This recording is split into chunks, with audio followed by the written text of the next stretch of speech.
আসসালামু আলাইকুম সবাইকে। আমি মোহাম্মদ তালহা, কোর্স এন্ড কারিকুলাম টিম থেকে আইসিটি অলিম্পিক বাংলাদেশে। সো আজকে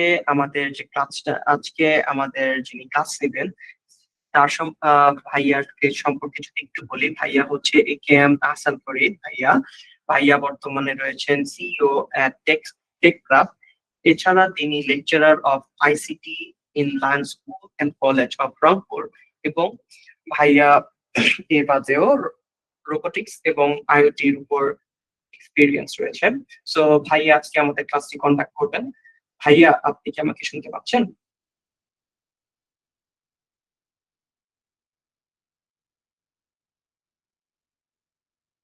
হ্যালো ভাইয়া। আহ জি, আমি শুনতে পাচ্ছি। আমাকে সবাই শুনতে পাচ্ছে?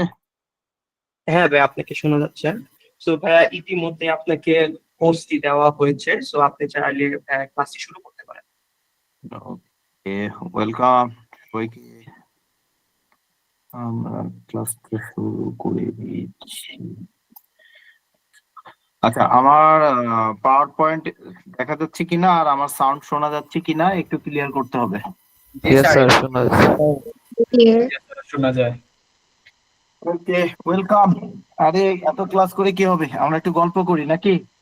এত ইমার্জিং একটা টেকনোলজি, ঠিক আছে, এটা একটু মজা করি।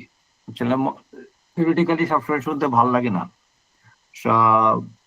আইসিটি রিপেয়ার বাংলাদেশকে প্রথমে thanks a lot to give me such kind of opportunity, এরকম একটা জিনিসের ব্যাপারে মেন্টরশিপ করার জন্য। ওয়ার্ল্ডের এখন সবচেয়ে হট টপিকস এর মধ্যে এগুলো হচ্ছে robotics, machine learning, deep learning, artificial intelligence, nano AI, মানে আরো কত কিছু যে আসবে বলা যাচ্ছে না। তো আমরা চেষ্টা করব যতটুকু করা যায় শেষে আমি একটু ছোটখাটো প্র্যাকটিক্যাল সেশনের আয়োজন করব যদি আমাদের হাতে সময় থাকে। ওকে, আর যতটুকু প্রশ্ন থাকবে আমরা ক্লাস শেষে নিয়ে নিব, জাস্ট নোট করে রাখলে হবে। প্রথমে আমরা আসলে একটা রোবোটিক্স পার্ট নিয়ে কথা বলতে চাই, আবার শুনতে চাই আমার কথা কি সবাই শুনতে পাচ্ছে কি না? জি স্যার। জি sir. Yes, sir. Very good, very good. আমরা চলে যাই। প্রথমে আসে রোবোটিক্স কি। আসলে রোবোটিক্স জিনিসটা কি এরকম আমার হয়ে কেউ কাজটা করে দিবে, বইয়ের ভাষায় না জানলাম যে আমার হয়ে কেউ কাজ করে দেবে। কে কাজ করবে? একটা যন্ত্র কাজ করবে।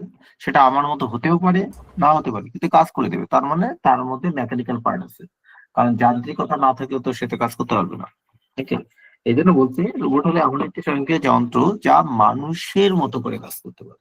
মানুষ কি বানায়? চা বানায়, রোবট চা বানাবে। মানুষ কি করে? ঘর ঝাড় দেয়, রোবট ঘর ঝাড় দেবে। মানুষ কি করে? বাজার করবে, রোবট বাজার করবে। ওকে, চিন্তা করতে হবে আগে। আসলে আমাদের ফোর্থ ইন্ডাস্ট্রিয়াল রেভলিউশনের একটা মেজর পার্ট হচ্ছে ক্রিটিক্যাল থিঙ্কিং। আমরা যদি চিন্তা করতে না পারি আসলে হবে না। তা আমরা যা চিন্তা করি তাই যদি মেশিনের মধ্যে দিয়ে বাস্তবায়ন করতে পারি তাহলেই রোবট। সোজা কথা, আমরা যা চিন্তা করি তা যদি মেশিনের মাধ্যমে করতে পারি তাই রোবট, আর কিছু না। ওকে, আর মেশিন লার্নিং কি? মেশিন লার্নিং কিছুই না, আমরা আবার আসবো যদিও। তাকে বলবো, বাবা তোমাকে আমার বাবার নাম, আমার মায়ের নাম, আমার নানার নাম, দাদার নাম, আমার বন্ধু বান্ধব এটা, আমি এই জায়গায় ঘুরতে পছন্দ করি, আমি এই গল্পের বই পছন্দ করি। এইটা হচ্ছে ডেটা। এই ডেটা থেকে সে শিখবে এবং আমাকে আমার মতো করে কিছু আউটপুট দিবে। এটাই মেশিন লার্নিং। মেশিন কিছুই করতে পারবে না যদি না তাকে ডেটা দেওয়া হয়। ডেটা কি? আমি কথা বলি, এটা ডেটা। আমি একটা ছবি দেখি, এটাও ডেটা। আমি একটা গান শুনি, এটাও ডেটা। আমি ভিডিও দেখি, এটাও ডেটা। Everything is data. যত বেশি ডেটা হবে তত বেশি ভালো করে শিখতে পারবে। এটা আমরা লেকচারের ডিটেলসে আসবো। ওকে, এই দুটো এমার্জিং টেকনোলজি আমরা যদি আগামী 10 বছর নিজের অস্তিত্ব টিকিয়ে রাখতে চাই তাহলে এই টেকনোলজি গুলোর বাইরে যাওয়ার কোনো সুযোগ নেই। কেন নেই? আমরা চাইলে এখন কেউ বাটন ফোন ইউজ করতে পারি না, আমরা স্মার্টফোন ইউজ করি। এটা আমরা চাই আর না চাই, কারণ প্রযুক্তি আমাদেরকে বাধ্য করেছে। সেরকম প্রযুক্তি এতটাই আমাদেরকে বাধ্য করছে, আমাদের এআই, রোবোটিক্স, এগুলো সব ন্যানো টেকনোলজি, এগুলো সঙ্গে জানতেই হবে। ব্লক চেইন, কিছু করার নেই। ঠিক আছে, বাঁচতে হলে প্রযুক্তির মাধ্যমে বাঁচতে হবে, না হলে না খেয়ে মরতে হবে নাকি? Very good. আমরা রোবোটিক্স এর যদি একটু বেসিক হিস্ট্রি যাই, তাহলে রোবোটা থেকে এসেছে। রোবোট হচ্ছে দাস। ওকে, দাস মানে ফোর্স লেবার। বাবা, তুমি এখন আমার কাপড় কাছে দিবা, ফোর্স, তাকে আমি ফোর্স করছি সে কাজ করবো। বাবা তুমি এখন আমার ঘর ঝাড় দিবা, ঘর ঝাড় দিবে, তুমি এখন আমার জন্য চা বানাবে, আমি ফোর্স করছি, বলা হচ্ছে ফোর্স লেবার বা দাস। ওকে, মূলত রোবোটিক্স এর এই কনসেপ্টটা 1963 থেকে ডেভেলপ হয়েছিল, আর সেটা আজকে না, অনেক আগে থেকে টেকনোলজিক্যাল কারণে এটা আস্তে আস্তে আস্তে ডেভেলপ হতে গিয়ে আমাদের কাছেই চলে আসছে। ওকে, মানে এখন আর একে অ্যাভয়েড করার কোনো সুযোগ নেই। সামনের দিনে আমাদের বাসায় 10-12টা করে রোবট থাকবে না, এটাই অন্যায়, থাকাটাই নেই। কেন থাকবে না এটাই টেনশনের বিষয়, আর থাকবে কেন এটাও আর একটা টেনশনের বিষয়। তো আমাদের কাজকে সহজ করতে হবে। দরকার হলে সে আমার ফ্যান চালু করে দিবে, দরকার হলে সে আমার টিভি চালু করে দিবে, দরকার হলে সে আমাকে গান শোনাবে, দরকার হলে আমার ভোর 5টার সময় সে আমাকে ঘুম থেকে উঠে দিবে। সুতরাং আমার কাজটাকে সহজ করবে, সোজা হিসাব। ওকে, তাহলে মানুষের কাজকে সহজ করানো এবং লাইফকে সিম্পল করাটাই হচ্ছে রোবটের কাজ। এটি হচ্ছে রোবোটিকের যদি হিস্টোরি, যদি ডিটেলস হিস্টোরি আরো অনেক শর্টলি একটু বোঝার চেষ্টা করলাম। এখন রোবট তৈরি করতে আমার কি কি লাগবে নাকি? আচ্ছা, রোবটকে যে আমি বলবো, ওকে তো কিছু একটা বলতে হবে। ওকে, কখন আমার মাথার উপর ছাতা ধরবে? যখন সে বুঝবে অনেক রোদ বা বৃষ্টি। কখন সে আমার ঘরের ফ্যানটা চালু করে দিবে? যখন সে বুঝবে আমার গরম লাগতেছে। এই যে সে বুঝবে, সে বুঝবে যার মাধ্যমে, তার জন্য সে ডেটা কালেক্ট করবে, সেন্সিং করবে, সেন্সর। সেন্সরের যেমন মতো। সেন্সরের মাধ্যমে সেন্সিং করবে, সে অনুভূতি নেবে যে এটা একটা সবুজ রং, এটা একটা লাল রং। ওকে, এটাকে বলি আমরা অপটিক্যাল সেন্সর। আমার সম্বন্ধে কে, কুকুর গেল না গাড়ি গেল, মোশন সেন্সর। ওকে, ওখানে কে দাঁড়িয়ে আছে, সে কি মুভমেন্ট করতেছে, এটা মোশন সেন্সর। আমি যদি বলি এই তুই কি বললি রে, আবার বলতো এটা না না, তোর পাশে অন্য কেউ আছে, সাউন্ড সেন্সর। ওকে, টেম্পারেচার, এটা জাস্ট সেন্সর, এখানে 4টা জাস্ট ফর এক্সাম্পল দেয়া আছে। মানে এত সেন্সর তোমরা কি চিন্তা করেও পাবা না। তো সবকিছু নিয়ে একসাথে প্যানিক হওয়ার দরকার নেই, আমরা শুধু আইডিয়াটা জেনারেট করি, পরবর্তীতে আমি চেষ্টা করবো একটা লাইভ সাইট দেখাতে যে এখানে কিভাবে কাজ করে।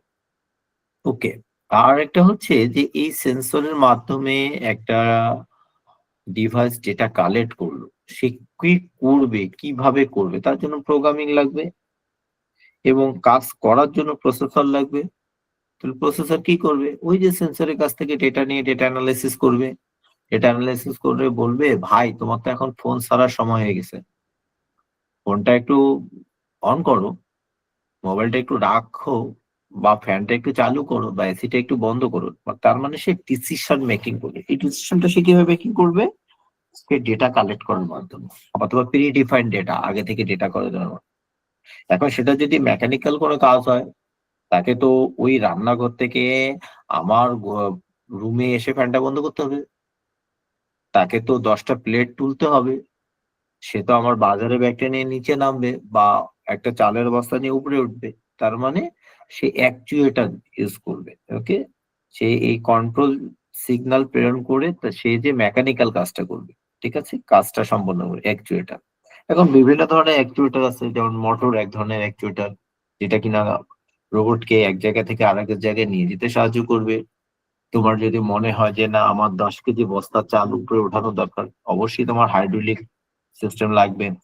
ঠিক আছে, নর্মালি কোনো একটা জিনিসকে এক স্থান থেকে আরেক স্থানে, বেশি ভারী জিনিস না, সেক্ষেত্রেও তোমার অ্যাকচুয়েটর প্রয়োজন হবে। অ্যাকচুয়েটরকে তুমি এভাবে চিন্তা করো, তোমার হাত পা, ঠিক আছে, হার্টের যেমন অনেকগুলো জয়েন্ট থাকে, ওর অ্যাকচুয়েটর অনেকগুলো জয়েন্ট থাকে, এগুলো ইলেকট্রোমেকানিক্যাল পার্ট। ওকে, এখানে আসলে রোবটে ইলেকট্রোমেকানিক্যাল পার্ট আছে, প্রোগ্রামিং আছে, এই দুয়ের সমন্বয়ে এগুলোকে কাজ করানো হয়। তো আমরা যদি একদম সামন থেকে একটা বিল্ডিং এ দেখি, বিল্ডিং এর ভিতরে কোনো কিছু আছে কিনা সেটা পরে দেখি, যদি সামন থেকে দেখি তাহলে আমরা বলতে পারি আমাদের রোবটের মূলত 3টা অংশ: সেন্সর, কন্ট্রোল সিস্টেম, অ্যাকচুয়েটর। ওকে, কন্ট্রোল সিস্টেম মাইক্রোপ্রসেসর, প্রসেসর নিয়ে ওখানে ডিসিশন মেকিং হবে, ডেটা অ্যানালাইসিস হবে, সিদ্ধান্ত গ্রহণ করে তারপর এটা কাজ করতে দিবে। কাজটা করার জন্য যে জিনিসটা প্রয়োজন হবে সেটা হচ্ছে মুভমেন্টটা, ঠিক আছে, অ্যাকচুয়েটর। বটম লাইনে থেকে দেখি তাহলে হচ্ছে রোবটের এই কটা উপাদান আছে। ওকে, আচ্ছা, আমরা রোবট সবাই বলি রোবট বানাবো, রোবট বানাবো, সবার আগে বলি রোবট মানে হিউম্যানয়েড না। Humanoid one part of robot, মানে মানুষের মতো দেখতে, এটা এক ধরনের একটা পার্ট। ওকে, তুমি এমন একটা রোবট বানাতে চাও যে প্রতিদিন তোমার ঘরটা ঝাড় দিবে, সে তো মানুষের মতো হওয়ার দরকার নেই, ঠিক আছে?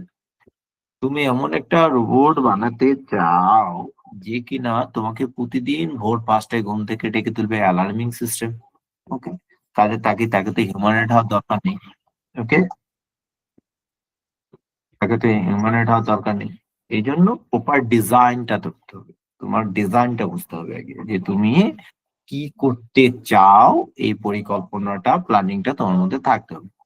এরপর যে জিনিসটা হচ্ছে, তাকে দিয়ে কিভাবে কাজ করাতে চাও, তাকে দিয়ে তুমি কিভাবে কাজ করাতে চাও। এখন এই কিভাবে, ঠিক আছে, তুমি বাবা প্রথমে সিঁড়িতে উঠবে, এরপর সিঁড়ির সামনে একটা দরজা পাবে, দরজায় কলিং বেল প্রেস করবে, প্রেস করার পর তুমি ভিতরে ঢুকবে, এরপর আমার এখানে রান্নাঘর আছে।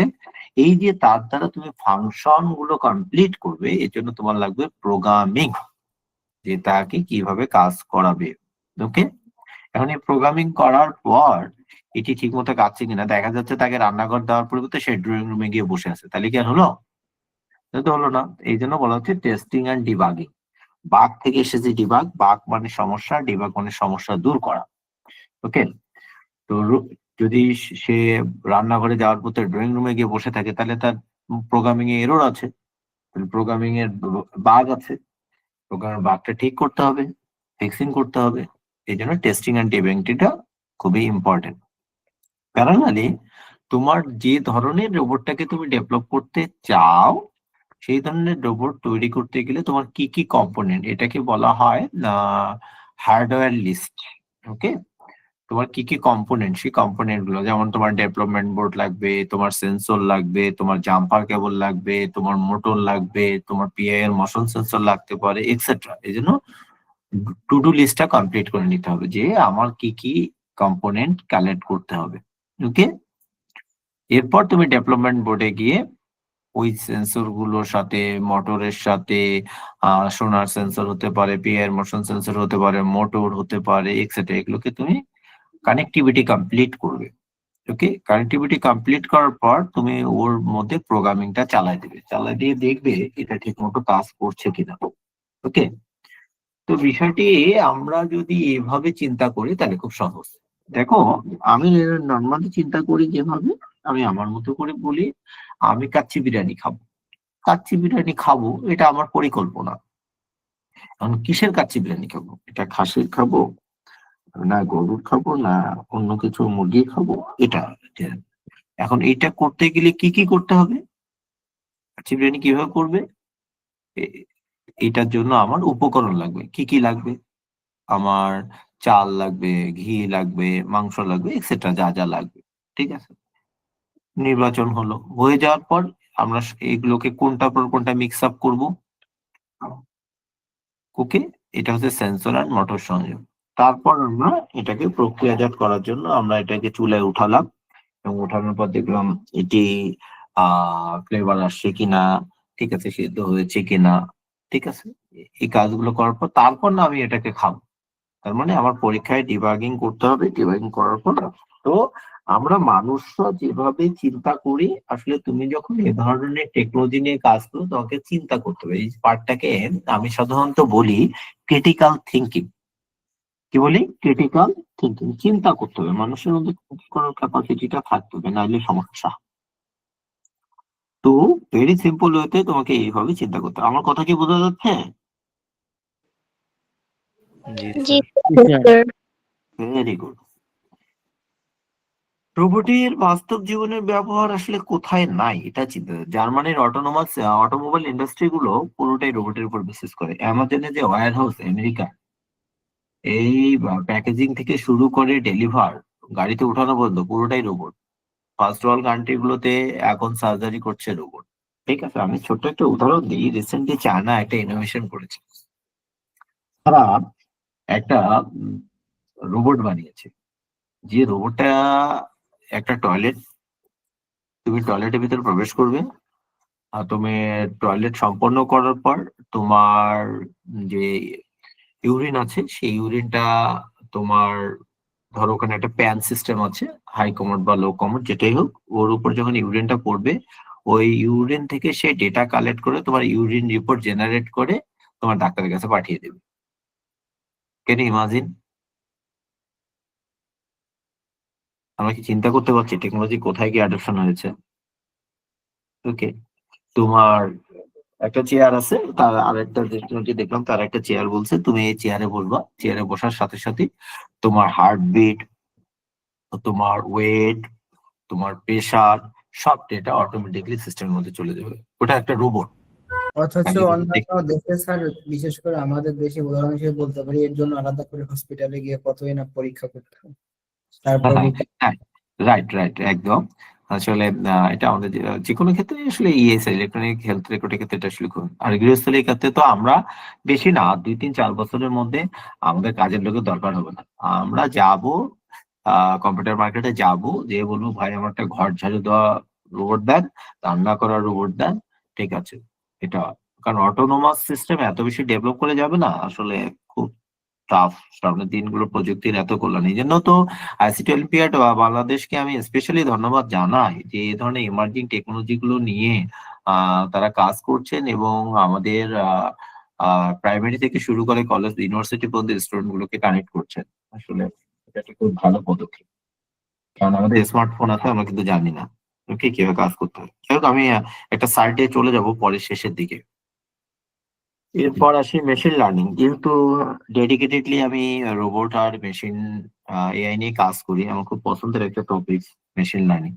মেশিন লার্নিং আমরা বেশ কিছু জিনিস শিখবো, এখানে জানবো, আমি চেষ্টা করবো শেখানোর। ওকে, দুই ভাগে ভাগ করি, মেশিন এবং লার্নিং। তাহলে মেশিন কি একটা যন্ত্র, লার্নিং কি শেখা। তাহলে মেশিনকে শেখাতে হবে। যে মেশিন লার্নিং হলো এআই এর একটি ব্রাঞ্চ।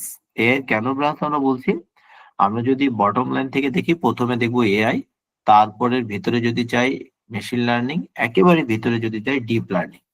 ডিপ লার্নিং কোনটা আমি বলি, স্পিচ রিকগনাইজেশন, তারপর এটা কুকুরের ছবি, এটা বানরের ছবি। আমরা এইভাবে চিন্তা করি, আমার গুগল কেমন করে চিনি এটা হাসিনার ছবি, খালেদার ছবি, ঠিক আছে, বা আমাদের ডক্টর ইউনূসের ছবি, ঠিক আছে। এটা হচ্ছে ডিপ লার্নিং একটা part। তো এরকম মেশিন লার্নিং একটা শাখা, একটা ইউনিট, যা কম্পিউটারের ডেটা থেকে, তার মানে ভাই তোমার কাছে ডেটা আছে, আমার কাছে ফিজিক্সের বই আছে, আমার কাছে ম্যাথের বই আছে, তার মানে আমার কাছে হিউজ ওখানে এক্সাম্পল আছে, তার মানে আমার কাছে ডেটা আছে, ওখান থেকে আমি শেখার ক্যাপাসিটি তৈরি করবো। ওকে, সেই জিনিসটাই সফট আকারে কম্পিউটারের মধ্যে আছে। তাহলে কম্পিউটারকে ডেটা থেকে শেখানোর ক্ষমতাটা দেয়, যেখানে হিউম্যান প্রোগ্রামিং, আগে যেমন প্রোগ্রামিং করে করতে হতো, এখন প্রোগ্রামিং করতে হয় না। ওকে, এটা হচ্ছে ডিপ লার্নিং বা সরি মেশিন লার্নিং একটা পার্ট। মেশিন লার্নিং কিভাবে কাজ করে, এটা আসলে শর্টলি, খুবই শর্টলি জিনিসটা 4টি ধাপে কাজ করে। প্রথমত হচ্ছে তাকে ডেটা দিতে হবে। এখন আমরা তো ধরে নিলাম আমি ক্লাস 9-এ বা 10-এ পড়ি, আমার ক্লাসে 40 জন স্টুডেন্ট আছে। এই 40 জনের মধ্যে 20 জন ছাত্র, 30 জন ছাত্রী। প্রত্যেক ছাত্রের নাম, পিতার নাম, মাতার নাম, স্থায়ী ঠিকানা, বর্তমান ঠিকানা, মোবাইল নাম্বার, তারপর হচ্ছে প্রিয় খেলা, প্রিয় বই, ঠিক আছে, প্রিয় গান, প্রিয় রং করতে গিয়ে ধরে নিলাম একজন স্টুডেন্টের 40 রকমের ডেটা আছে। ওকে, তাহলে আমাদের 40টা স্টুডেন্টের কত ডেটা আছে, 1600 ডেটা আছে। এইটাই হচ্ছে ডেটা সেট। এই ডেটা, এই পরিমাণ ডেটা কে আমরা ইনপুট আকারে মেশিনকে দেব। মেশিনকে দেওয়ার পর আমরা মেশিনের কাছে কি চাই, আমরা চাই যাদের বাড়ি ঢাকা এবং যারা উত্তরা এরিয়ায় থাকে তাদের লিস্টটা আমাকে একটু বলো তো। তাহলে এটা হচ্ছে মডেল সিলেকশন, ঠিক আছে। আমরা একটু পরে একটা মডেলের পার্ট দেখবো, ঠিক আছে, যে মডেল কোন মডেল অনুসারে তোমার, তুমি কিভাবে তাকে বলবা, সে ওই অনুসারে তার মডেলকে সিলেক্ট করে কাজ করবে। আচ্ছা, সে মডেল সিলেকশন করলো, করার পর তাকে যে ডেটাগুলো দেয়া হয়েছে সেই ডেটাগুলোর মধ্যে সম্পর্ক খুঁজে পাবে। আচ্ছা, রোহিত রহিমের বাড়ি তো এয়ারপোর্টের দিকে, তার মানে এ উত্তরার কাছাকাছি। আর করিমের বাড়ি গাজীপুর ঢুকতেই আগে পড়ে, 9 নম্বর সেক্টরে পড়ে, তার মানে এও উত্তরার মধ্যেই পড়ে। তার মানে সে ডেটা থেকে তার একটা রিলেশন খুঁজে বের করে। ওকে, এটাকে বলা হয় ট্রেনিং, ডেটার প্যাটার্ন বা গাণিতিক সম্পর্ক খুঁজে বের করা। এর মধ্যে আমি করলাম কি, তার মধ্যে নতুন করে একটা ডেটা দিলাম যে আরেকজন স্টুডেন্ট আছে, ও হচ্ছে আব্দুল্লাহপুরে। তার মানে এটা নতুন ডেটা, তো ও হয়তো বলবে না আমাদের উত্তরার মধ্যে সে পুরোপুরি পড়ে না। এই জন্য বলছি প্রেডিকশন, যে নতুন কোনো ডেটা দিলে তার ফলাফলটা সঙ্গে সঙ্গে জানা। তাহলে কিভাবে কাজ করে, তার data input, algorithm selection, training and prediction. আমি খুব উদাহরণ সহ এখানে সেট আপ করা আছে, আমি একটু করে বলতেছি। তাহলে 4টি ধাপে কাজ করে। তাকে ডেটা দিতে হবে, সে অ্যালগোরিদমটা সিলেক্ট করবে, মডেল সিলেক্ট করবে, তারপর তাকে ট্রেন আপ করা হবে, যাই ভাই তুমি এইভাবে এই জিনিসটা হলে এইভাবে কাজ করবা। ওকে, যে তুমি এয়ারপোর্ট পার হলে তাকে উত্তরা ধরবা, ওপাশে টঙ্গীর আগ পর্যন্ত তাকে উত্তরা ধরবা, এইভাবে বলে তাকে ট্রেনিং দেওয়া। ওকে, এই জিনিসটা তারপর তার প্রেডিকশন করে তুমি ডেটাটাকে আউটপুট আকারে প্রকাশ করো। এইভাবে মেশিন লার্নিং কাজ করে। ওকে, জিনিসটা খুবই গুরুত্বপূর্ণ, আশা করি এই জিনিসটা আমি সবাইকে বোঝাতে পারবো। এটা একটা গাণিতিক ভিত্তি আছে। মূলত আমরা যে এই যে 1600 ডেটা দিলাম, এই 1600 ডেটা থেকে সে একটা ম্যাথমেটিক্যাল ফাংশন বের করে, যে ম্যাথমেটিক্যাল ফাংশনটা হচ্ছে y equal to function of x plus E. কোনো সমস্যা নেই, আমি সহজ করে বলছি। এখানে x কি, আমি ওই যে 1600 ডেটা দিছি সেটা, ওই ডেটাগুলো নিয়ে সে মডেল তৈরি করবে। এটা হচ্ছে এফ, ফাংশন অফ এক্স। তাহলে আমার প্রদত্ত ডেটা দিয়ে আমি মডেল সিলেকশন করলাম, এটা হচ্ছে এফ। আর ওয়াই কি, ওয়াই হচ্ছে আমার রেজাল্ট, আমি কি চাই। এখন ওই যে বললাম, এ হয়তো টঙ্গীর কাছাকাছি আর এ হয়তো এয়ারপোর্টের কাছাকাছি, কিন্তু পুরোপুরি উত্তর না, এটা হচ্ছে এরর। যে কারা কারা এদের মধ্যে আবার টঙ্গীর কাছাকাছি অথবা এয়ারপোর্টের কাছাকাছি, কিন্তু পুরোপুরি উত্তরা অন্তর্ভুক্ত না, এটা হচ্ছে ই। ওকে, যত ই এর ভ্যালু কম থাকবে তত তোমার রেজাল্ট পারফেক্ট হবে। ই মানে ত্রুটি, এরকম গার্বেজ ভ্যালু যত তোমার ডেটার মধ্যে কম থাকবে। এখন কেউ আশকোনাতে থাকে সেও উত্তরা ধরে নিচ্ছে, কেউ দক্ষিণখানে থাকে সেও উত্তরা ধরে নিচ্ছে, অথচ উত্তরা আমরা চিন্তা করবো সেক্টর গুলো, 1 নম্বর সেক্টর, 2 নম্বর সেক্টর। এখন দক্ষিণখান উত্তরা, দক্ষিণখান কি আসলে উত্তরা অন্তর্ভুক্ত কিনা সেটা একটা ত্রুটি, এই জন্য বলছে এটা হচ্ছে ই। তাহলে মেশিন কি হবে, তার গাণিতিক ফাংশন কি খুঁজে বের, y equal to function of x plus e. Clear হয়েছে সবাই? খুব সহজ করে বলছে। জি স্যার। তো আবার বুঝাবেন? আচ্ছা আমি বলি, এক্স কি, ওই যে আমাদের 1600 ডেটা, একজন স্টুডেন্টের 40 ধরনের ডেটা আছে, তার 40 স্টুডেন্টের 1600 ডেটা আছে, এটা ডেটা। এই ডেটাগুলো নিয়ে আমি কি চাই, আমি বলেছি যাদের বাড়ি উত্তরা তাদেরকে বের করো। তার মানে তার জন্য একটা মডেল সিলেকশন করতে হবে, সেই মডেলটা হচ্ছে ফাংশন। ঠিক আছে, এটা এক একটার ক্ষেত্রে এক এক রকম। আর ওয়াই কি, ওয়াই হচ্ছে আমার রেজাল্ট। হ্যাঁ, এরা হচ্ছে উত্তরা বাসা। এর মধ্যে আবার ওই যে বললাম, কেউ আছে দক্ষিণখান, তাকেও যদি উত্তরা হিসেবে ধরা হয় সেটা একটু এরর। কেউ আছে এয়ারপোর্ট, তাকেও আশকোনা, তাকেও উত্তরা ধরা হচ্ছে, অবশ্য টঙ্গীর একটু কাছে, ঠিক আছে, কিন্তু মনে হচ্ছে উত্তরা, এগুলো হচ্ছে এরর। ঠিক আছে, ই, ই যত কম হবে, ই এর ভ্যালু যত কম হবে, ই যদি 0 হয় তাহলে খুবই পারফেক্ট, ই যদি 1 হয় একটু খারাপ, ই যদি 50, 40 বা 50 উপরে যায়, ওই রেজাল্টটা তোমাকে ভালো আউটপুট দেবে না। তখন তুমি বললো আরে এই উত্তরার মধ্যে এবার দক্ষিণ খানের ছেলে পেলে কেন, উত্তরখানের ছেলে পেলে, আশকোনার ছেলে পেলে, তখন তুমি বলতেছো না এদেরকে তো আমার দরকার নেই, তার মানে এগুলো হচ্ছে এরর। ওকে, তো মেশিন লার্নিং যে ফাংশনটা, ম্যাথমেটিক্যাল ফাংশনটা, সেটা হচ্ছে এটা, Y equal to function of x plus E. আশা করি ক্লিয়ার হয়েছে। ওকে,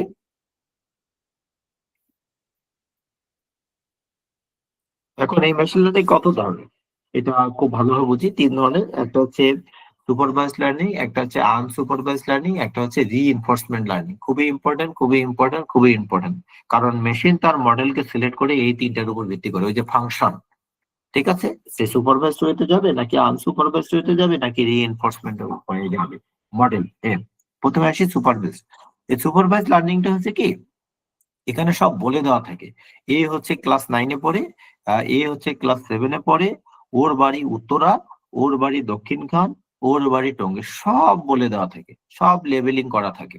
ওকে, বলছে এটা অনেকটা ক্লাসরুমের শিক্ষকের অধীনে পড়ার মতো। এখানে মেশিনকে সব ডেটা দেওয়া হয়, ইনপুট আউটপুট উভয় বলে দেওয়া থাকে, শুধু আমি রিকোয়েস্ট করলে সে কাজ করবে। তাহলে এটা কিভাবে কাজ করে?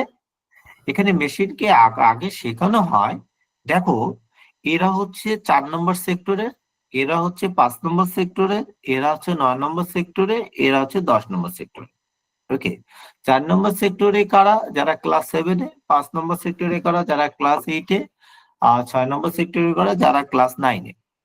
ঠিক আছে, তখন তুমি যদি বলো তুমি ক্লাস 9 এবং ক্লাস 4 এর স্টুডেন্টকে দেখো, সে তখন ক্লাস 9 আর 4 এর স্টুডেন্টরা কোন কোন সেক্টর আছে সেখান থেকে বলে দিতে পারবে, কারণ তুমি প্রি ডিফাইন করছো। তার মানে আগে থেকে বলে দেওয়া আছে, তার গায়ে লেবেল লাগানো আছে, তুমি যেভাবে ডিমান্ড করো সেই লেভেল অনুসারে তোমাকে ডেটাটাকে সরবরাহ করছে। ওকে, এটা এইভাবেই কাজ করে। যেমন আমরা যদি একটা বাস্তব উদাহরণ দিই, ওকে, তোমার অনেকগুলো ইমেল আসছে, 1000 ইমেল বক্স জিমেলে অনেকগুলো ইমেল থেকে তুমি যদি কোনো কারণে তোমার 10 থেকে 15টা মেলকে সিলেক্ট করো বা 25টা মেলে, যে এই ধরনের মেলগুলো তুমি স্প্যাম হিসেবে ডিটেক্ট করবে, যে এই মেলগুলো ইফেক্টিভ না, এগুলো অনেকটা ভাইরাস জনিত, এটা আমার জন্য কাজের না, তখন পরবর্তীতে কি হবে, যতবারই ওই ধরনের ইমেল তোমার জিমেলে চলে আসবে, সে সঙ্গে সঙ্গে ফিল্টার করে ওটাকে স্প্যাম হিসেবে ডিটেক্ট করবে।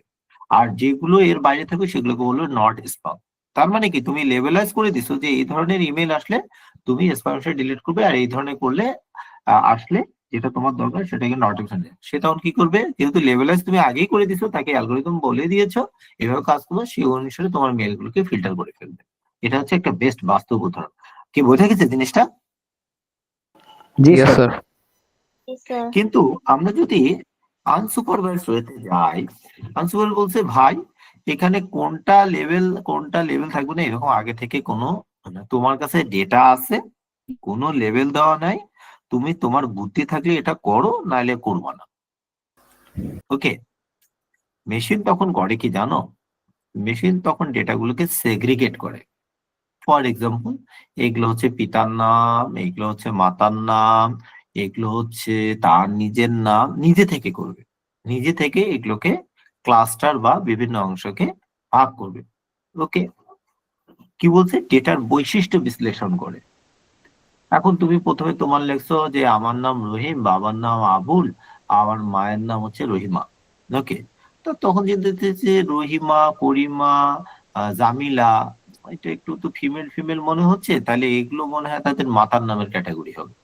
তাহলে তোমার ক্যারেক্টারিস্টিক অ্যানালাইসিস করা হচ্ছে, ক্যারেক্টারিস্টিক অ্যানালাইজ করে তাকে আলাদা করছে, কারণ এর মধ্যে তো লেভেল দেওয়া নেই, আগে থেকে তো ডিফাইন করে দেওয়া নেই। ওকে, এই জন্য সে ক্লাস্টারিং করে। যেমন একটা উদাহরণ বলি, এরকম করে, যেমন যেমন তোমার দারাজে ধরো 20 লাখ কাস্টমার আছে। ওকে, এখন দারাজে তুমি অ্যাভারেজলি কত টাকার পারচেস করো, মাসে ধরো তুমি 10,000 টাকার পারচেস করো, বা স্বপ্নতে যাচ্ছ, স্বপ্ন কিভাবে তোমার উপর অ্যানালাইসিস করে তোমাকে প্রমোশন দেয়। স্বপ্ন তার ডেটা অ্যানালাইসিস করে দেখতেছে যে এই কাস্টমারটা গড়ে প্রতি মাসে আমার কাছে 5,000 টাকার বাজার করে, কিন্তু 5,000 টাকা কখনো সে হলুদ মরিচ কিনতে করে, কখনো মাছ কিনে, বা কখনো অনেক, কিন্তু সে কি করে, সবসময় 5,000 টাকার উপরে বাজার করে। তাহলে সে তখন কি করে, এটাকে ক্যাটাগরিজ করলো। আবার অমুক কাস্টমারটা কখনো আসে, কখনো আসে না, তখন এটাকে শেখাজ করে যে এটা ইরেগুলার কাস্টমার। তখন দেখবা প্রায় তোমরা স্বপ্ন থেকে ফোন পাবা যে স্যার আপনি তো আমাদের এখানে আগে প্রায় বাজার করতেন, ইদানিং আসে না, আমরা কি আপনাকে কোনো সার্ভিস দিতে পারি? আমরা এই ধরনের ফোন পাই না, বলেন তো সবাই। Yes, sir. তাহলে দেখেন, এটাই হচ্ছে মেশিন লার্নিং, এটা আনসুপারভাইজড লার্নিং। ওকে, এবং দেখেন কোম্পানিগুলো আপনার আমার উপরে কিভাবে প্রেডিকশন করে, ক্যান ইউ ইমাজিন? আর আমরা তো ডেটা দিয়েই বসে আছি তাদেরকে, যে আমি স্বপ্নে গেছি, স্যার আপনার ফোন নাম্বারটা বলুন, আপনি যেই ফোন নাম্বারটা দিলেন এরপর আপনাকে নিয়ে খেলাধুলা শুরু করলো, আপনার উপর মাথা ভেঙে এরা খাচ্ছে। তাহলে আমরা কেন মেশিন লার্নিং শিখবো না, এটাই ইম্পর্টেন্ট। আরেকটা আছে আমাদের রিইনফোর্সমেন্ট লার্নিং, মানে ভুল থেকে শেখা। ঠিক আছে, যে আমি প্রথমে এভাবে শিখাই, এখানে কোনো ডেটা সেট থাকবে না, ঠিক আছে, কোনো ডেটার কোনো বাপ নাই মা নেই, ঠিক আছে, সেই এরর অ্যান্ড ট্রায়াল বেসিসে। কিরকম, আমি বিছনা থেকে এইভাবে নামতে গিয়ে পড়ে গেছি, পরবর্তীবারে আমি বিছনা থেকে নামতে গেলে সাবধানে নামবো, কারণ এর আগের বার আমি ব্যথা পেয়েছি। This is called reinforcement. কিন্তু কেউ আমাকে শেখায় নাই এইভাবে নামতে হবে, আমি পড়ছি, হুসট খেয়েছি, হুসট খাওয়া থেকে শিখেছি। আমি দুপুর 12টার সময় এলিফ্যান্ট রোড দিয়ে গেছি, নিউ মার্কেট দিকে হিউজ জ্যাম। আমি আর কখনো দুপুর 12টার সময় যাবো না, দরকার হলে দুপুর 3টার পর যাবো। এটা হচ্ছে রিইনফোর্সমেন্ট লার্নিং, যে আমি একবার কাজ করেছি, কাজের পর আমি একটা রেজাল্ট নিয়েছি, ওই রেজাল্টটা অ্যানালিসিস করে ওর উপর ভিত্তি করে আমি পরবর্তী কাজটাকে আপডেট করবো। ওকে, এই জন্য বলছে কোনো একটি কাজ করলে যদি ফলাফল ভালো হয় তাহলে সে রিওয়ার্ড পায়, আর ভুল করলে সে শাস্তি পায়। উদাহরণ কি, যেমন আমরা কি করি, আমরা যখন গেম খেলি, ঠিক আছে, তখন একটা চাল দিই, চাল দিতে গিয়ে ভুল হয়, ভুল দিতে গিয়ে ধরেন এটা দাবা হতে পারে বা কোনো গেম হতে পারে, তা আমি ওকে গুলি করে মারবো, বলবো আল্লাহ আমি তো একে গুলি করে মারলাম, এটা তো কাজটা ঠিক হলো না। পরের বার যখন আমি ওই গেমটা আবার ইয়ে করছি, তখন আর কিন্তু আমি তাকে গুলি করছি না, কারণ আগের বারে আমি সচেতন হয়ে গেছি। ওকে, যে হইলে তো আমি হেরে যাব। আমরা গেমে এই কাজগুলো করি, ওকে, বা দাবা খেলতে গিয়ে এই কাজটা করি। এই জন্য বলে রিইনফোর্সমেন্ট লার্নিং। ওকে, তাহলে আমরা কয়টা পেলাম? একটা হচ্ছে সুপারভাইজ লার্নিং, একটা হচ্ছে আনসুপারভাইজ লার্নিং, একটা হচ্ছে রিইনফোর্সমেন্ট লার্নিং। আমার মনে হয় আমি বিষয়টা ক্লিয়ার করতে পেরেছি সহজ করে। Clear? Yes sir. Yes sir. একটা প্রশ্ন ছিল। হ্যাঁ, প্রশ্ন আমরা নিচ্ছি, একটু পরে নিচ্ছি, আমরা প্রায় শেষের দিকে। ওকে, এখানে একটা কুইজ আছে, বলো তো উদাহরণের উত্তরটা কি হবে? একটা মডেলকে বিভিন্ন প্রাণীর ছবি দেওয়া হয়েছে, বলছে এগুলো বিড়াল আর এগুলো হচ্ছে কুকুর, আগে থেকে বলে দেওয়া হয়েছে। ওকে, তাকে বি প্রশিক্ষণ দেওয়া স্যার, হলো। বি, অপশন বি, সুপারভাইজড এটা কি? Learning sir. Very good. কুড়ি Very good. Very good. Be supervised learning. Sir, option B. ওরে আল্লাহ, সবাই অ্যান্সার দিয়েছে, ভেরি গুড, এক্সেলেন্ট। ওকে, আমরা কেন মেশিন লার্নিং শিখবো? দেখেন আমি এখানে অনেকগুলো কয়েক উদাহরণ অ্যাড করছি। একটা হচ্ছে ভার্চুয়াল অ্যাসিস্ট্যান্ট। ওকে, আপনি আগে ছিল অ্যালেক্স, আমার নিজেরই ছিল, অ্যালেক্সকে বলতাম যে তোমার যখন 8 PM হবে, তুমি তখন আমাকে কিছু আমার রবীন্দ্রসঙ্গীত আছে এগুলো আমাকে শোনাবা। তার মানে কি, সে আমার অ্যাসিস্ট্যান্ট হিসেবে কাজ করে, সে রাত ওই সময়টা আসলে সে নিজে থেকে গান বাজানো শুরু করে দেয়। যদি অ্যালেক্সা এখন চলে না, সময় খুবই জনপ্রিয় ছিল অ্যামাজনের। ওকে, যেমন আপনি চ্যাট জিপিটি কে বলতে পারেন বা জেমিনি কে বলতে পারেন যে তুমি এই সময়টা তুমি আমার এই কাজগুলো করে দেবে, সে ব্যাক এন্ডে আপনার ওই কাজগুলো করে দিয়ে আপনাকে ডেটা পাঠিয়ে দিবে। এটা হচ্ছে ভার্চুয়াল অ্যাসিস্ট্যান্ট। আবার সোশ্যাল মিডিয়া কাস্টমাইজেশন।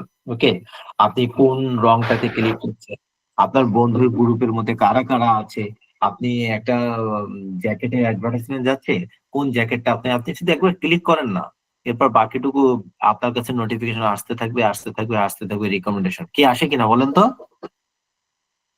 জি স্যার, আচ্ছা আসে। তাহলে দেখেন তো, এটা স্যার এটা তো সিরিতে ভালো কাজ করে। এটা মেশিন লার্নিং এর কাজ, ঠিক আছে। আর আমাদের ই কমার্স তো এখন ওই লাইনে চলছে, যে আপনি একবার একটা জামা কিনছেন বা দুইটা জামা কিনছেন বা একটা জুতা কিনছেন কোন একটা ই কমার্সের সাইট থেকে, এরপর পারলে সারা বছরই সে আপনার কাছে জুতা বিক্রি করে, জামা বিক্রি করে, পারলে কত ধরনের যে ডিজাইন দেখায়। কারণ কি, আপনি যে একবার জুতা কিনছেন যে এই ধরনের জুতা, তাহলে সে আপনার উপর মাথার উপর বেল ভেঙে খাবে, তাই না? এটাও কিন্তু দেখেন ই কমার্সের একটা বড় পার্ট। অটোনোমাস যেমন টেসলা, এটা মেশিন লার্নিং এর একটা পার্ট, যে সে সিদ্ধান্ত নেবে বামে যাবে না ডানে যাবে, গাড়িটাকে ব্রেক করবে কিনা। ওকে, সবচেয়ে বড় কথা 5 নাম্বারটা খুবই ইম্পর্টেন্ট, ফ্রড ডিটেকশন। ওকে, যদি আপনার এখন যেটা বিকাশ খুব চেষ্টা করছে যে যে ভুয়া কল গুলো আসে, এই কলগুলোকে ডিটেক্ট করার জন্য তারা মেশিন লার্নিং এর হেল্প নিচ্ছে, যে আপনার বিকাশে এত টাকা জমা হয়েছে, পিন নাম্বার দিন, ঠিক আছে, এই ধরনের ফ্রড গুলোকে অ্যানালাইসিস করা, এটা সামনের দিনে খুবই চলবে। সবচেয়ে বড় কথা হচ্ছে যে আহ আপনি এভাবে চিন্তা করেন সবাই, আপনি প্রত্যক্ষ বা পরোক্ষভাবে কিন্তু ডাটা দিয়ে যাচ্ছেন। আপনি গুগলকে ডেটা দিচ্ছেন, ইউটিউবকে ডেটা দিচ্ছেন। ইউটিউবে আপনি একই ধরনের কিছু গান বা খালি সার্চ করেন না, এরপর আপনার গানের লিস্ট বানিয়ে দিবে সে। গুগল আপনাকে সাজেস্ট করবে, কোথায় পায়? সব মেশিন লার্নিং আপনার প্রদত্ত ডেটা থেকে পায়। আপনি যত অ্যাপস ইনস্টল করেন, আপনি বলেন, আপনি গ্যালারি অ্যাক্সেস দিয়ে দেন, আপনার ফোন নাম্বার অ্যাক্সেস দিয়ে দেন, আপনার ডেটার অ্যাক্সেস দিয়ে দিচ্ছেন, আরো লাগে, এরপর আপনার ডেটা নিয়ে সে খেলাধুলা শুরু করে। তার মানে এখন আর অস্ত্রের দাম নেই, দাম হচ্ছে ডেটা, ঠিক আছে। যার কাছে যত বেশি, এই জন্য কি করছে দেখছেন, গুগল ওপেন আইতে ইনভেস্ট করছে, ওপেন আইয়ের মালিক যারা, তারা আবার গিয়ে মাইক্রোসফটে ইনভেস্ট করতেছে, মাইক্রোসফট আবার কি করতেছে, ওপেন আই ইনভেস্ট করছে, ঘুরে উল্টে খালি খেয়াল করে দেখুন ওরাই। জাস্ট বাড়ি আলাদা, কিন্তু ওই মালিকানা সব ঘুরে উল্টে এদের কাছে। ওকে, কারণ তারা চায় ইউজার আমাদেরকে ডেটা দেয়, এবং তারা এমন সিস্টেম ডেভেলপ করছে, আমরা প্রচুর ডেটা দিতেই আছি। এই যে আপনি গুগলে ফেসবুকে আপনার প্রচুর ছবি দিচ্ছেন, আপনি আসলে মূলত মেটা ডেটা সরবরাহ করছেন। ওই ছবি থেকে আপনি কোন লোকেশনে ছবি তুলেছেন, কতটা সময় তুলেছেন, কোন ধরনের মডেল ব্যবহার করে ছবি তুলেছেন, মেটা এইসব ডাটা জায়ান্ট কোম্পানির কাছে বিক্রি করে দেয়। ঠিক আছে, যে ইউজাররা এই ধরনের ফোন বেশি পছন্দ করছে, ইউজাররা এই ধরনের মডেলে বেশি ক্লিক করছে, তখন কোম্পানিগুলো সেই ধরনের মডেলগুলো তৈরি করে মার্কেটে ছাড়ে। আর আপনি আমি মনে করি বাহ, এই জিনিসটাই তো চাচ্ছিলাম, মার্কেটে চলে আসছে। কি ভুল বলছি? No, sir. মানে সব ডেটা অ্যানালাইসিস করে। ওকে ফাইন, আমরা চেষ্টা করলাম এই জায়গাটায় করার জন্য। এখন আমরা একটু তে চলে যাই।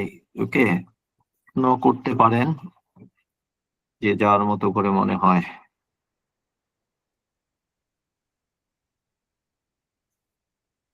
স্যার, যদি রোবট কোনোভাবে সেন্টিয়েন্ট হয়ে যায় তাহলে কি এটা ভালো হবে আমাদের জন্য নাকি খারাপ না, হবে? এটা খারাপ হবে। কারণ আমরা যদি বর্তমানে তো আসলে রোবটের সাথে এআই এর একটা ওতপ্রোত রিলেশন আছে। এটাকে যদি আমরা অটোনমাস করে ফেলি, এবং যদি এটা ফুললি সেলফ ডিপেন্ডেন্ট হয়ে যায়, এটি চায়নায় যেটা হয়েছে, চায়নায় একটা প্রতিষ্ঠানে সে তার মালিকের কথা শুনেনি, উল্টা মালিককে ধরে পিটাইছে, বুঝছেন? এই জন্য আসলে আহ, একটু কন্ট্রোলিং বা নিয়ন্ত্রণ সিস্টেমটাকে আরো বেশি ডেভেলপ করতে হবে। এটা আমাদের জন্য একদিক দিয়ে খারাপ হবে, সবকিছুতে সুপার হওয়াটা আসলে ভালো হবে না। অর্থাৎ ওর থিঙ্কিং লেভেল কিংবা ওর কর্মদক্ষতার একটা সীমাবদ্ধতা রাখতে হবে। রাইট, একদম, যে তুমি এই পর্যন্ত করতে পারো এই না।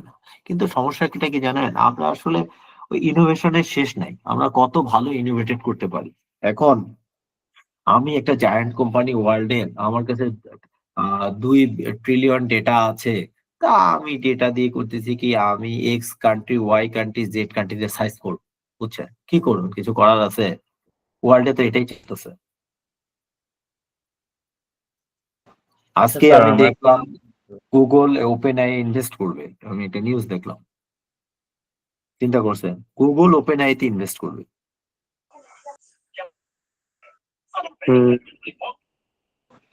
স্যার আমার একটা কোশ্চেন ছিল। Sure, please. Sir, AI, ML and deep learning এর মধ্যে কোর ডিফারেন্স গুলো কি কি? আচ্ছা, আমি বলি এভাবে, আপনি যদি বাইরে থেকে বাড়িটা দেখেন, এটাই এআই। ওকে, এরপর বাড়ির ভিতরে ঢুকলেন, এটা মেশিন। আর আপনি আপনার ঘরের ভিতরে দেখলেন, এটা ডিপ। বুঝতে পেরেছি বুঝে স্যার। গেছে? জি হোয়াট স্যার। ইট? তা Yep, sir. আপনার মূলত সব ডেটা কোথায় বলেন তো? আপনার ঘরের ভিতরে। জি কয়েকটা ঘর মিলে অ্যানালাইসিস করলেন ডিপ, আর পুরো বাড়িটা হচ্ছে এআই। এআই হচ্ছে বিগ পিকচার। ওকে, এআই, ডিপ লার্নিং, ওই যে স্পিচ রিকগনাইজেশন, ইমেজ প্রসেসিং, এগুলো সবই হচ্ছে ডিপ লার্নিং। আর মেশিন তো তাকে ডেটা দিবেন, ডেটা সেট থেকে সে শিখবে, সে সিদ্ধান্ত দিবে, তাকে বলবেন ধর বেটা আমার এটা পছন্দ হয়নি, তুমি এটা করো, ওটা করো, এগুলো। বুঝতে পেরেছি sir. Thank you sir. Sir, robot যদি হিউম্যানিটির সাথে যদি সিনটিন হয়, কিন্তু যদি এআই এর মধ্যে যদি আমরা ভালো একটা গার্ড রেল রাখতে পারি, সেক্ষেত্রে এটা কি কোনো ভালো কিছু হবে? ডেফিনেটলি, গার্ডরেল থাকলেই তো সুবিধা, যে আমি আহ আহ মানে নেগেটিভ কোনো কিছু, এমন কিছু সে করতে দেবো না। আমার মেশিন লার্নিং এর মধ্যে যদি আমি এটাকে ডেটা সেটে ইন্টিগ্রেট করতে পারি, যে এই পর্যায়ে গেলে সে এই ধরনের সিদ্ধান্ত নিতে পারবে না, সে নিজে থেকে স্টাফ হয়ে যাবে, এটা ভালো না? নেগেটিভ কোনো কিছু। কিন্তু একটা ফরেন একটা রিপোর্ট অনুযায়ী গার্ডরেল থাকা সত্ত্বেও প্যাটার্নের কোনো একটা অসুবিধার কারণে Right, ডিপসিক অথবা অন্যান্য right. মডেলের ভার্চুয়াল এনভায়রনমেন্টে থ্রেটেনিং এর একটা প্রাদুর্ভাব দেখা Use, দিচ্ছে। use, এটা হয়েছে কারণ তার অ্যালগোরিদম, আমরা আসলে কিছু কি করছি, এত বেশি অ্যালগোরিদম স্ট্রং করে ফেলতেছি না, এই বুদ্ধিটা দিচ্ছে কি, হিউম্যানই তো দিচ্ছে, তাই না? হিউম্যান দিচ্ছে, কিন্তু প্যাটার্ন রিকগনাইজেশন, সে প্যাটার্ন দিচ্ছে। বিষয়টা এরকম কি জানেন, আমি আপনাকে বলি। আমি গুলশান থেকে যাব কোথায়, বসুন্ধরা যাবো। ওকে, আমি এখন চিন্তা করতেছি, হাতিঝিলের রাস্তা তো জ্যাম লাগছে, তাই না? আমি এখন আমার কি হাতের ছেলে রাস্তা দিয়ে যেতে হবে, আমি কাকে পানির উপর দিয়ে স্পিড বোট চালিয়ে দিয়ে যাবো, এটাকে বলা নিজে থেকে সিদ্ধান্ত গ্রহণ করা। তো আমি যদি তাকে রাস্তা দিয়ে রাখি, তখন সে কি করবে? সে তো বলছে যে না, আমি এই প্যাটার্ন ফলো করলে তো আমার ট্রাফিক ইস্যু আছে, আমি তো যেতে পারবো না। আমি নিজে থেকে সিদ্ধান্ত গ্রহণ করলাম, আমি একটা স্পিড বোট স্টার্ট করে খোদা উপর দিয়ে চলে গেলাম। এই যে নিজে থেকে সিদ্ধান্ত গ্রহণ করার ক্ষমতাটা, এটি একটু ভয়ঙ্কর দিক। এবং এই জন্য আমরা যখন মডেলগুলোকে নির্বাচন করি এবং তার প্যাটার্ন গুলো বা মডেলগুলো নির্বাচন করার ক্ষেত্রে আমরা যে পরিমাণ ডেটা সেট তৈরি করি, এটা আসলে আমি মনে করি হিউম্যানই দেয়। ওকে, কারণ মেশিন তাকে তো ডেটা দিচ্ছে, এখন তাকে তো বলেছে তুমি ক অপশন হলে খ অপশন আর খ অপশন হলে গ অপশন। এখন ও চিন্তা করছে ক আর গ এর মধ্যে মারামারি লাগছে, ক আর গ বাদ, তাহলে খ একই সিদ্ধান্ত মেকিং করছে। কিন্তু এই অবস্থাটা তো আমি আগেই তাকে বলে দিছি যে বাবা তুমি চকলেট খাবো না, কিন্তু আইসক্রিম দেখলে খাবা। এখন আমি ওকে বলছি ঠান্ডার দিন তুমি আইসক্রিম খাবো না, আরে বাবা ও কি আর মানবে? ও দেখছে চকলেট নেই, তাহলে আমি আইসক্রিমই খাবো। বিষয়টা হচ্ছে এটা, ক্লিয়ার? জি স্যার। স্যার একটা প্রশ্ন ছিল। Sir, হ্যাঁ, what sure. is the difference between machine learning and artificial intelligence?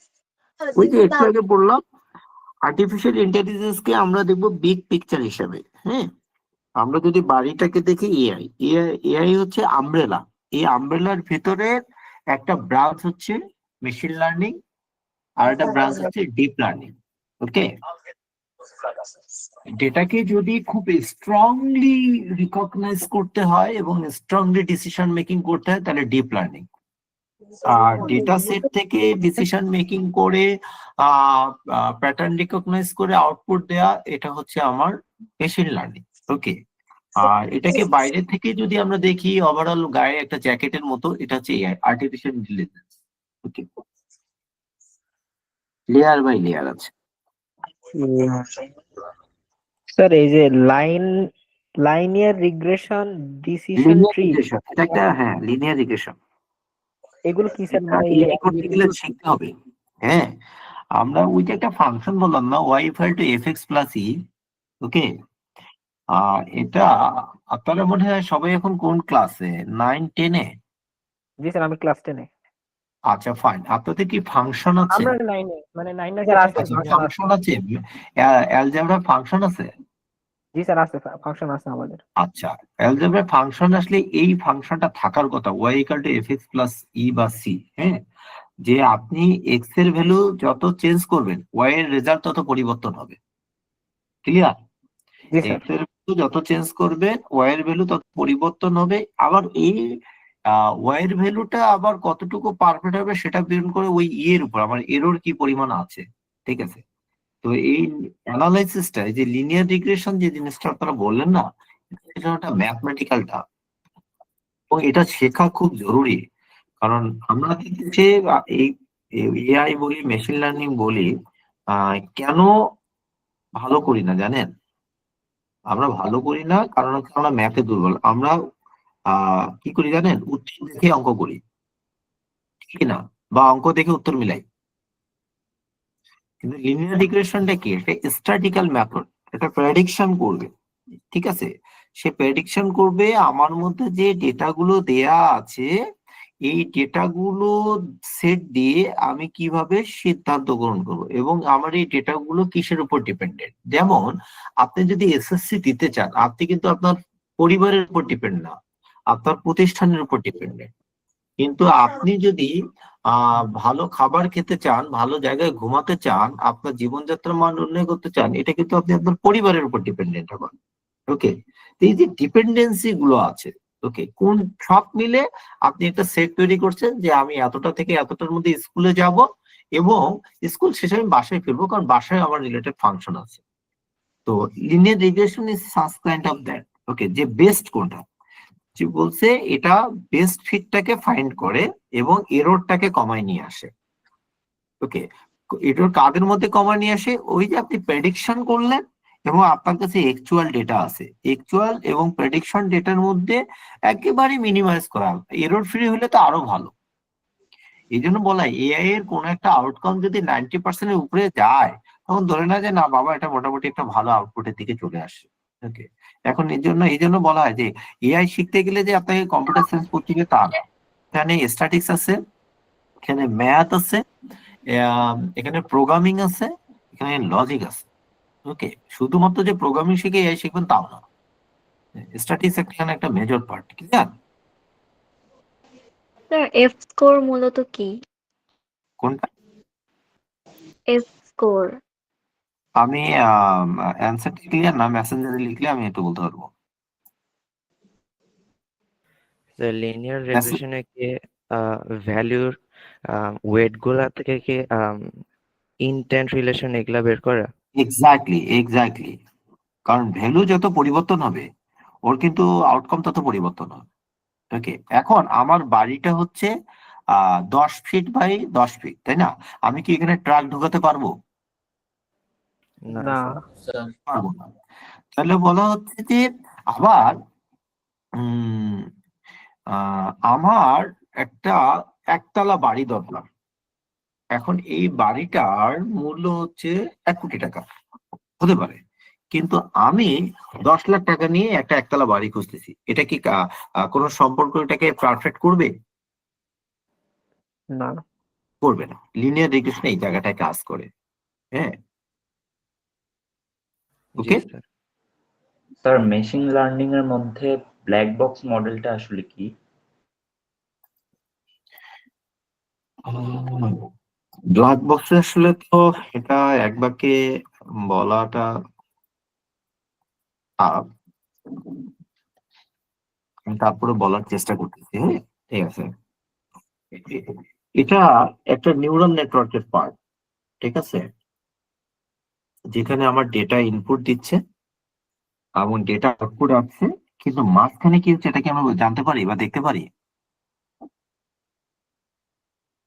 জানতে পারি না। আমরা ডেটা ইনপুট দেই, আমরা ফর এক্সাম্পল কিবোর্ডে ইনপুট দিলাম, আমরা কোথায় দেখি বলেন তো? মনিটর। স্ক্রিনে। মনিটরে দেখি। এখন ইনপুট আর আউটপুটটা আমরা বুঝতে পারছি, মাঝখানে কিছু হয়েছে এটা কি আমরা জানি? কিভাবে প্রসেসটা করতে আমার পারি না আর কি। এটা প্রসেস হয়ে কম্পিউটারটা সার্কিটের মধ্যে প্রসেস হয়ে সিরিয়াল টু প্যারালাল হয়ে প্যারালাল টু সিরিয়াল হয়ে আমরা জাস্ট কিবোর্ডে ইনপুট দিচ্ছি আর মনিটরে আমরা দেখেছি। তাহলে মাঝখানের অংশটা আমরা দেখতে পাচ্ছি না। This is called black box. Okay, clear? আমি খুব জি সিম্পল হতে স্যার। বললাম, খুবই সিম্পল হতে বললাম। এখানে অসুবিধাটা কি জানেন? এখানে ভিতরে কি হচ্ছে আমরা বুঝতে পারছি না, এই জন্য বলছে ব্ল্যাক বক্স। ওকে, এটা কিছু কিছু ক্ষেত্রে সমস্যা, যে আমি জানতে চাই এটা কি হচ্ছে। বুঝতে পেরেছি, মানে ওটা আর কি ফুল ব্ল্যাঙ্ক অবস্থা থাকে হ্যাঁ, তো এটা ওই জন্য। ট্রান্সপারেন্সি ইস্যু, ইথিক্যাল ইস্যু আছে। ওকে, মানে জি অনেক কিছু হতে পারে, যেটা আমাদের এটা হেলথ সেক্টরে। এখন হেলথ সেক্টরে এটা কেন ইম্পর্টেন্ট দেখেন, আমি যদি মাঝখানে অংশটা না জানি তাহলে ওর ক্যান্সার হয়েছে না ওর মানে জ্বর হয়েছে আমি বুঝতে পারবো প্রপারলি? জি না স্যার। বুঝতে পারবো না। আমার যদি ওর প্রপার ডেটা না জানি তাহলে একটা লোককে লোন দেওয়া যাবে কি যাবে না এটা কি আমি প্রেডিক্ট করতে পারবো? জি না sir. This is the problem. Clear? জি স্যার। কনভলিউশনাল স্যার নিউরাল নেটওয়ার্কটা কি sir? Conventional convolutional neural network. ও আচ্ছা, তার আগে বলি আমরা কি নিউরাল নেটওয়ার্ক ক্লিয়ার? জি স্যার। নিউরাল নেটওয়ার্ক কি কেউ বলতে পারবেন? স্যার নিউরাল নেটওয়ার্ক হলো মূলত আমাদের হিউম্যান ব্রেনের একটা ক্লোন টাইপের, যেখানে এক একটা আমাদের ব্রেনে যেমন এক একটা নিউরন এক একটার সাথে কানেক্টেড থাকে, তেমনি নিউরাল নেটওয়ার্কে এক একটা নিউরনের ক্লোন একটার সাথে আরেকটার সংযুক্ত থাকে। একটা নিউরনের মূলত আর্কিটেকচারে থাকে ইনপুট, দেন ওটা প্রসেস করে না আউটপুট করবে, তারপর নেক্সট নিউরনের কাছে হচ্ছে Very good, very first. good. তাহলে আমরা এটা এভাবে ধরে বলি। ভেরি গুড, একদম অলমোস্ট শর্টলি খুবই পারফেক্ট। তাহলে আমরা সিএনএন যে প্রশ্নটা এটা ছিল কনভলিউশনাল নিউরাল নেটওয়ার্ক, এই জিনিসটা কি? এটা মূলত একটা ডিপ লার্নিং মডেল, ঠিক আছে, যেটা মানে আমি একটা লাল রং দেখতেছি অনেকক্ষণ ধরে, বা আমি একটা বলারকে বল করতে দেখতেছি সে কিভাবে বল করে।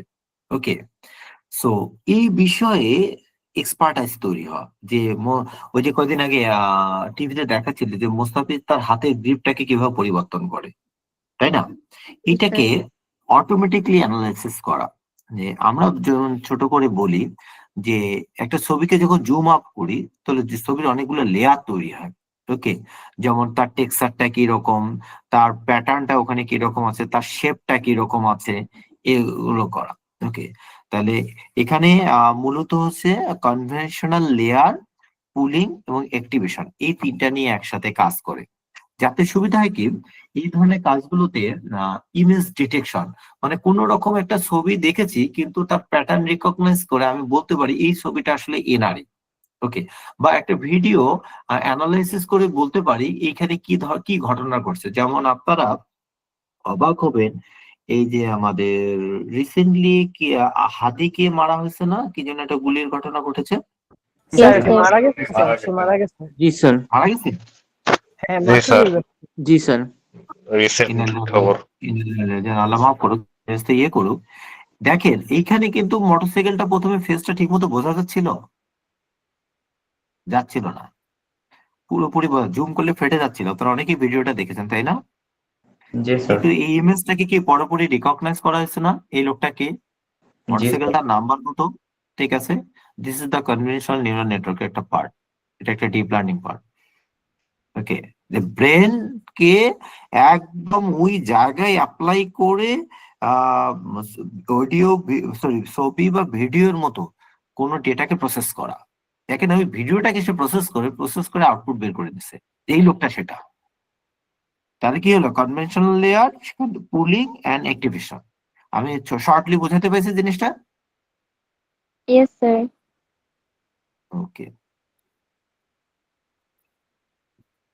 স্যার আর কোনো প্রশ্ন আছে কি, তাহলে আমরা ক্লোজ করতে পারি। Sir yes yes. Sir Lego robot বলতে কি কোনটা বোঝানো হয়? আমি জিনিসটা ধরতে পারিনি, আরেকবার একটু। Sir Lego robot Lego robot, আসলে কি? লেগো। প্রনাউন্সিয়েশনটা কি এলইজিও? জি আমি বলতেছি এটা একটা কিডস, হ্যাঁ, যে মজার বিষয় কি জানো, এটা আসলে এখন খুবই চমৎকার একটা জিনিস। আরেকটা ব্রেন যে আহ, নিজেই কিছু তৈরি করতে পারে, ঠিক আছে, নিজেই রোবট তৈরি করতে পারে। এখানে বলি যেটা এমন একটা কি যাতে ইউজার ছোট ছোট ব্লকস, আমি এই প্রোগ্রামিংটার ব্লক ব্যবহার করে করে করে করে আমরা ছোটদেরকে খেলতে দেই না, বাড়ি বানায়, ঘোড়া বানায়, গাড়ি বানায়, বিভিন্ন জিনিস জোড়া লাগায়, কি যেন বলে এটাকে, লেগো ফ্লক্স। ওকে, লেগো এই যে ফ্লক্স, বক্স গুলো, এগুলোর ভিতরে রাইট। ইন্টিগ্রেটেড সেন্সর গুলো থাকে, তারপরে ওরা আর কি বসিয়ে বসিয়ে নরমালি যেরকম গাড়ি মিটিং করে সেম ওই প্রসেসে বসিয়ে বসিয়ে আনবকার রোবট তৈরি করে। একদম, এখানে কি থাকে, এখানে ব্রেন থাকে, সেন্সর থাকে এবং কিছু পার্টস থাকে, এগুলোকে সে ইন্টিগ্রেটেড করে করে রোবট সদৃশ যন্ত্রগুলো তৈরি করতে পারে। ক্লিয়ার? স্যার এটার কি নিজস্ব সেন্স আছে? সরি, স্যার এটা কি নিজস্ব ভাবে চিন্তা করতে পারে, সেন্স আছে? হ্যাঁ, কারণ ব্রেন আছে, যে তার তো ব্রেন আছে, হ্যাঁ এটা ব্রেন আছে, একদমই কারণ বেসিক মাইক্রো লেভেল, কন্ট্রোলার আছে যে তার মধ্যে, যে নিজে থেকে বাচ্চাদের প্রসেস করতে পারবে, তার তো ব্রেন আছে, তার একদমই সেন্সর আছে, basic level। ব্রেন আছে এবং তার মোটর এন্ড গিয়ার্স আছে, এই তিনটা জিনিস আছে তার। স্যার বর্তমানে যে এআই মডেলগুলো মূলত এক্সিস্ট করে ওই সবগুলা মূলত ট্রান্সফর্মার আর্কিটেকচার মতো ইউজ করে, তাহলে সবগুলা মডেলের কি গঠন প্রক্রিয়া কি একই রকম নাকি ইউনিক টাইপেরও আছে? না, আমরা যদি ফাংশনালিটির দিক থেকে দেখি, থিওরিটিক্যালি তাকে আমাদের কাছে আপাতত মনে হয় না, কিন্তু আমরা যদি একটু ডিপলি চলে যাই, ঠিক আছে, কিছু অনেক জায়গায় ডিফারেন্স আছে, কারণ এক এক আউটপুট তো এক এক রকম। আমরা তো এইভাবে চিন্তা করি, আমি এভাবে বলি, আমরা কেউ ক্রিকেট খেলা দেখতে গেলাম, কেউ ফুটবল খেলা দেখতে গেলাম, কেউ হকি খেলা দেখতে গেলাম, আমরা তিন গ্রুপ তিনটা খেলা দেখতে গেলাম। তাহলে ক্রিকেট কিভাবে হচ্ছে সেটা কি ফুটবল খেলার লোকটা জানতে পারতেছে? না স্যার। স্যার না। ফুটবল খেলা যে দেখতেছে সে কি হকি খেলাটা কি আপনার সাথে জানতে পারছে? না স্যার। না না। স্যার। কিন্তু আমি বলি জানতে পারছে। কেমন করে? এখন হাফ টাইম চলে আসলো, তিন স্টেডিয়াম থেকে সব বন্ধুরা বেড়ে আসলো, সব বন্ধুরা বেশে এখানে এসে একটা রিক্রিয়েশন আইসক্রিম খাচ্ছে বা চটপটি খাচ্ছে, কিন্তু গল্পটা করতেছে। ডাটা কিন্তু ম্যানিপুলেট হয়ে গেল কিনা? জি স্যার। যে ফুটবল খেলা দেখলো সে কিন্তু জানতে পারলো ক্রিকেটের কি হলো, হকির কি হলো। যে হকি খেলা দেখলো সে কিন্তু এসে জানতে পারলো ক্রিকেট কি হলো, ফুটবল কি হলো। যে আবার ক্রিকেট দেখলো সে কিন্তু জানতে পারলো হকি কি হলো। আইডিয়াটা পাওয়া গেছে? জি স্যার। তার মানে কি স্যার এখন পর্যন্ত নতুন কোনো ফ্রেমওয়ার্ক আসে নাই? না, এখন এখন তো মানে এইটা আসলে সুনির্দিষ্ট করে বলা সম্ভব না। প্রতিদিন এত বেশি অ্যালগোরিদম আসতেছে, মানে কিছুদিন পর আগেরটা হারিয়ে যাচ্ছে, কিছুদিন পর আগেরটা হারিয়ে যাচ্ছে। যেমন আমরা ওই যে আমি তো এআই অটোমেশন নিয়ে কাজ করি, এখন আসে এমসিপি, মানে এটা এমন একটা প্রোটোকল, মানে কিছু করতে হবে না, সেটা দিয়ে কাজ করি। কিন্তু তার আগে কিছু প্রোটোকল নিয়ে কাজ করতেছিলাম, এখন মনে হচ্ছে যে ওগুলো ভুলে যেতে হবে। কাজে এগুলো লেগে থাকার বিষয়, আর ম্যাথমেটিক্যালি একটু শার্প হতে হবে। জি স্যার। আচ্ছা স্যার, কারণ আমরা শেষের দিকে রিসেন্টলি একটা ভিডিও ভাইরাল লাস্ট প্রশ্ন এটাই। হ্যাঁ প্রশ্ন কি করতে পারি স্যার? হ্যাঁ, শিওর, এটা লাস্ট প্রশ্ন, আমার কাজ আছে তো। ওকে স্যার, আমার লাস্ট প্রশ্নটা হচ্ছে যে আমরা রিসেন্টলি দেখেছি যে একটা ভিডিও ভাইরাল হচ্ছে যে আপনার স্প্রিং এর মতো একটা ন্যানো রোবট, ওইটা দিয়ে নাকি আপনার সার্জারি রিলেটেড কাজ করা হয়।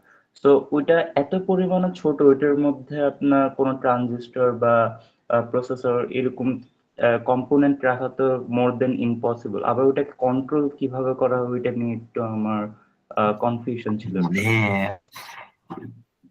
জিনিসটা ছোট, প্রশ্নের অ্যানালাইসিস অনেক বড়। ন্যানো রোবট বলি আমরা, হ্যাঁ। ন্যানো কি, মানে আমাদের চুলের ব্যাসার্ধের মতো, তাই না? কেন ইমাজিন আমাদের সেমিকন্ডাক্টরকে আমরা কোন পর্যায়ে নিয়ে গেছি।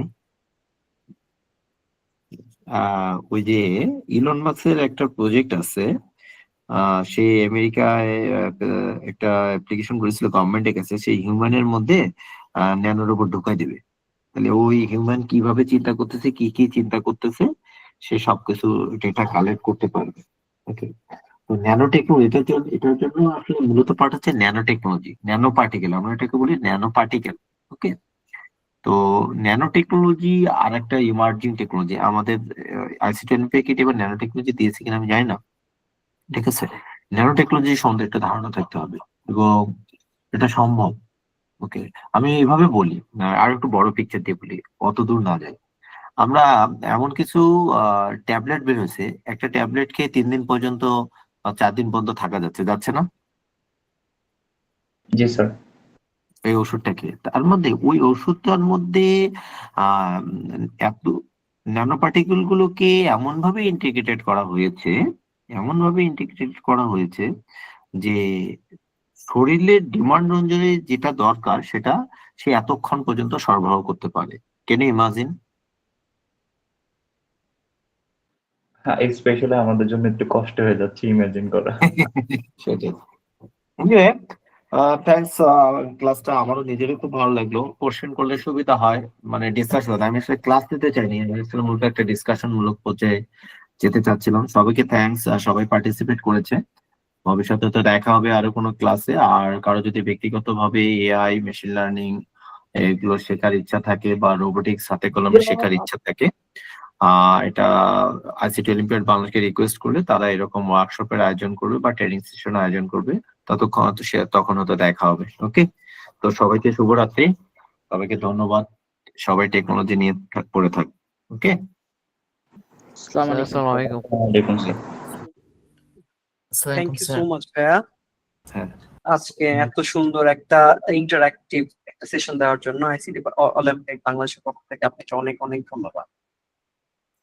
শুভরাত্রি ভাইয়া, আসসালামু আলাইকুম। Thank you. হ্যাঁ, মারা গেছে।